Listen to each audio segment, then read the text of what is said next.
জিতছেন আপনারা ভাই, জিতছেন। আপনাদের কার্য সম্পূর্ণ হয়েছে। আপনারা যেটা চেয়েছিলেন সেটাই করতে পেরেছেন। কংগ্রাচুলেশন, অভিনন্দন, শুভকামনা প্রথমার্ধ জয়লাভ করার জন্য। জাস্ট বাংলাদেশকে শেষ করে দিলেন, বাংলাদেশের ক্রিকেটকে শেষ করে দিলেন, যেমনটা শেষ করছেন অন্যান্য সেক্টর। একটি জায়গায় বাংলাদেশ টাইগাররা পুরো জাতি এক ছিল, সেটাকেও আপনারা দুমড়ে মুচড়ে দিলেন। কিন্তু এই শেষ নয়, আরো দিন আছে। এই দিনেরও নিয়ে যাব, সেই দিনেরও কাছে। মনে রাখেন, আসিফ নজরুল, বাংলাদেশের সরকার, নাজমুল ইসলাম কিংবা আসিফ আকবর, আপনাকেও বলছি, জাস্ট বাংলাদেশের ক্রিকেটটাকে পথে বসিয়ে দিলেন কিংবা দুমড়ে মুচড়ে মাটির নিচে মিশিয়ে দিলেন। জাস্ট এই একটি ঘটনায় বাংলাদেশকে ওয়ার্ল্ড কাপে না অংশ করতে দিয়ে, জনগণের আপামর জনগণের সেন্টিমেন্ট কাজে লাগিয়ে, কিসের সেন্টিমেন্ট? দেশপ্রেমের সেন্টিমেন্ট কাজে লাগিয়ে আপনারা এই কাজটি করলেন। আসবে আবার তো বাংলাদেশ ক্রিকেট ঘুরে দাঁড়াবে, তখন আপনাদের এই জেতা অপোজিট সাইড আপনারা দেখে নেবেন। গত 3 তারিখ থেকে শুরু হয় এই কাহিনী, এই নাটক ভানুমতির খেল। শুরু হয় মুস্তাফিজকে দিয়ে, তারপর একে একে মেল চালাচালি ক্রিকেট বোর্ডের কর্মকর্তা কিংবা ক্রিকেট বোর্ডের প্রেসিডেন্ট আমিনুল ইসলাম বুলবুলকে দিয়ে আইসিসি কে চিঠি পাঠায়। আইসিসি তারা চিঠি বা মেলের উত্তর দেয়। এর প্রেক্ষিতে গত 21 তারিখে আইসিসি সরাসরি জানিয়ে দেয় যে বাংলাদেশ যদি খেলতে হয় ভারতের মাটিতে গিয়ে খেলতে হবে। এর প্রেক্ষিতে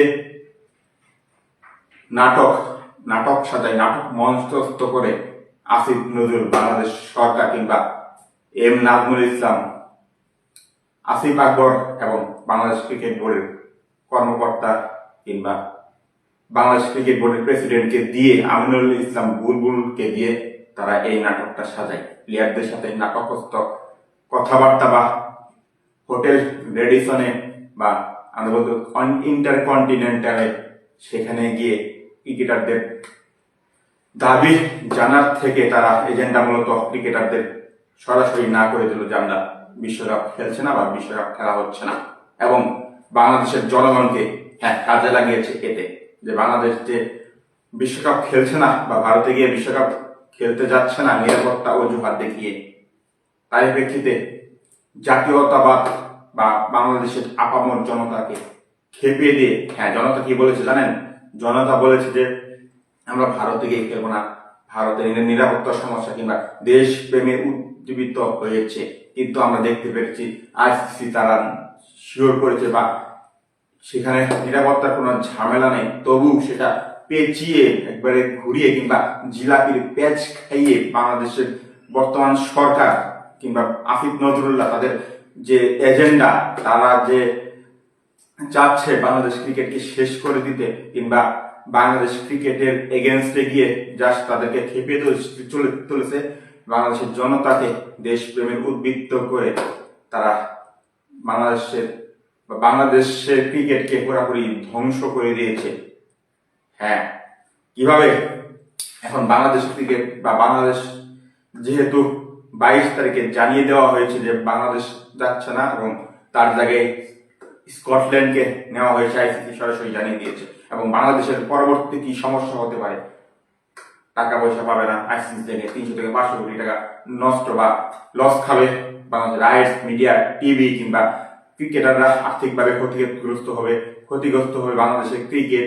আগামীতে জেলা লীগ, বিভাগ লীগ কিংবা ওই এইচপি টিম, এ টিম কিংবা জাতীয় টিম কোনো কিছু করতে পারবে না, টাকার অভাবে ঠিক মতে খেলাতে পারবে না।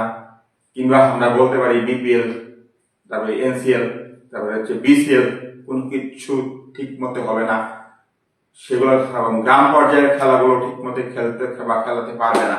তাহলে বুঝেন কি অবস্থা, বাংলাদেশ ক্রিকেট শেষ হয়ে যাবে এই টাকার অভাবে, পয়সার অভাবে কিংবা আগামীতে বা আইসিসি ব্যান দিয়ে দিবে বাংলাদেশের ক্রিকেটকে বা টেস্ট স্ট্যাটাস কেড়ে নেবে, এবং আইসিসি বলবে কোন দেশ যাতে বা বিসিসিআই তারা টাকা দিয়ে হোক, পয়সা দিয়ে হোক, অর্থ দিয়ে হোক, তারা বলবে কোন দেশ যাতে বাংলাদেশের সাথে না খেলে বাংলাদেশকে এক ঘরে করে দেওয়া হোক।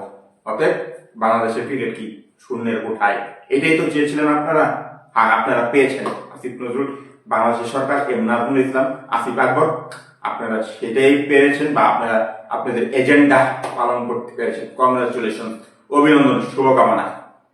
কিন্তু এই দিন তো দিন নয়, আরো দিন আসে। এই দিনেরও নিয়ে যাব, সেই দিনেরও সাথে।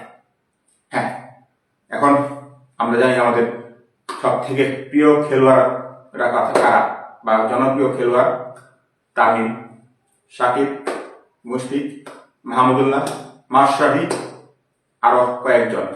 মূলত আমরা 5 স্তম্ভকে জানি।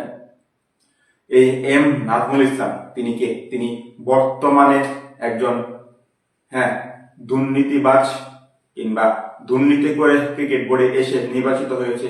তিনি বলেছে তামিম ইকবাল বলে ভারতীয় দালাল, কিংবা ট্যাগ দিয়েছে, এই ট্যাগে আখ্যায়িত করেছে, কিংবা মাশরাফির কথা বলেছে, কিংবা সাকিবকে অপমান করেছে, সাকিবকে আসতে দেয় না ক্রিকেটে বা ক্রিকেট খেলতে দেয় না। হঠাৎ করে গতকাল আইসিসি তারা বিশ্বকাপ থেকে বাংলাদেশকে বাদ দিয়েছে, স্কটল্যান্ডকে নিয়েছে।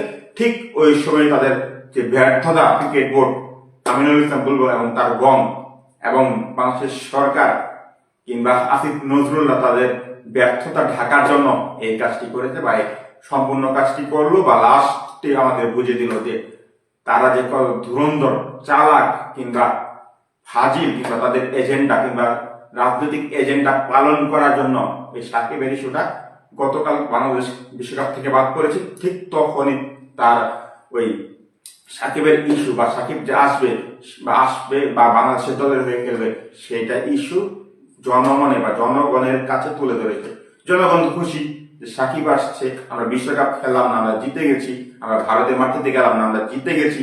হ্যাঁ, এতে করে রাজনৈতিক ভাবে কিংবা কূটনীতিক ভাবে কিংবা কূটচালে আপনারা জিতে গেছেন, আসিফ নজরুলরা জিতে গেছেন। কিন্তু আর কোনোদিন কোনোভাবে আমরা মনে হয় না দেখতে পারবো যে এই পর্যন্ত আপনারা না সরবেন আমাদের নতুন সাকিব, আমাদের নতুন তামিম, আমাদের নতুন মুশফিক, আমাদের নতুন মাহমুদুল্লাহ, আমাদের নতুন মাশরাফির মতন প্লেয়াররা তারা ক্রিকেটে আসতে যাবে। এখানে ক্রিকেটের দুর্নীতি, অনিয়ম কিংবা রাজনৈতিক কারণে ক্রিকেটকে ব্যবহার করা হয়, ব্যবহার করে ক্রিকেটকে ধ্বংস কিংবা চুরমার করে দেওয়া হয়। তবে আর যেখানে সাকিব, তামিম, মাশরাফি, মুশফিক, মাহমুদুল্লাহকে অপমানের জর্জরিত করতে হয় বা ক্রিকেটারদের অপমান করে, সেখানে তো তারা জন্মবে না বা ক্রিকেট খেলতে চাইবে না। আমরা দেখতে পারবো না সাকিবের মতো মাগুরার কোন একজন ক্রিকেটার উঠে এসেছে। আমরা দেখতে পারবো না মাশরাফির মতন নড়াইলে কোন একজন ক্রিকেটার সেখান থেকে রুট পর্যায় থেকে উঠে এসেছে। কিংবা আমরা বলতে পারি চট্টগ্রাম থেকে তামিমের মতন কোন প্লেয়ার চাইবে না আমরা উঠে আসি ক্রিকেটে বা বিশ্ব মঞ্চে দাপিয়ে বেড়াই। তারপর মাহমুদুল্লাহ ময়মনসিংহ থেকে বা জামালপুর থেকে আসবে না, তিনিও আসবে না। তার মতন যে ওই প্লেয়াররা বা ক্রিকেটাররা, উঠতি ক্রিকেটাররা তার মতন হতে চাই, তারাও আসতে চাইবে না। মুশফিকের মতন এত ভালো একজন ডিফেন্ডেবল ব্যাটসম্যান হতে চাইবে না। কারণ ক্রিকেটে তাদের বা যারাই মাহমুদুল্লাহ, মুশফিক, সাকিব, তামিম, মাশরাফির মতন হতে চাইবে, তাদেরকে অপমান করবে কেউ না কেউ কোনোভাবে, যেই আসুক না কেন দায়িত্বে, দেশের দায়িত্বে।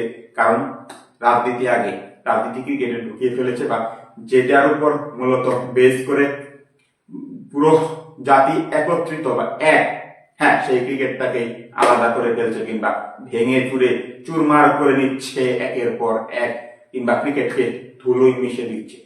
কিন্তু 5 বছর পরে হোক, 10 বছর, 20 বছর, 50 বছর পরে হোক, কিংবা 100, 500, 600, 6000 বছর পরে হোক, কিংবা পৃথিবী যেদিন বা যে পর্যন্ত থাকবে, বাংলাদেশ ক্রিকেট বা ক্রিকেট যে পর্যন্ত থাকবে, 100 ঘুরে দাঁড়াবে। তো তখন বাংলাদেশের সরকার, আসিফ নজরুল, এম নাজমুল ইসলাম, আসিফ আকবর, আমজাদ কিংবা বাংলাদেশের বোর্ডের যারা বাংলাদেশ ক্রিকেটকে দুমড়ে মুছে বা শেষ করে দেওয়ার জন্য দায়ী রয়েছেন আপনাদের ক্রিকেটার, আগামী দিনের ক্রিকেটাররা, যারা উঠতি ক্রিকেটার বা আগামী জেনারেশন কিংবা ক্রিকেটের যে হিস্ট্রি বাংলাদেশের, সেটা আপনাদের ক্ষমা করবে না। কিংবা আপনারা ইতিহাসের, ক্রিকেটের ইতিহাসের একটি কলঙ্ক অধ্যায় হয়ে থাকবেন। মনে রাখেন, প্রথমার্ধ আপনারা জিতেছেন, দুইটা থাকে তো, সেকেন্ডার্ধতে আমাদের ক্রিকেট জিতবে, আপনারা হেরে যাবেন। এক সময় বাংলাদেশ ক্রিকেট ঘুরে দাঁড়াবে, মাথা উঁচু করে ঘুরে দাঁড়াবে। সাকিব, তামিম, মাশরাফি, মুশফিক কিংবা মাহমুদুল্লাহর মতন ক্রিকেটাররা আরো আসবে, যুগে যুগে আসবে, এর থেকেও শক্তিশালী হয়ে আসবে, তাদের থেকেও বড় মাপের খেলোয়াড় হয়ে আসবে।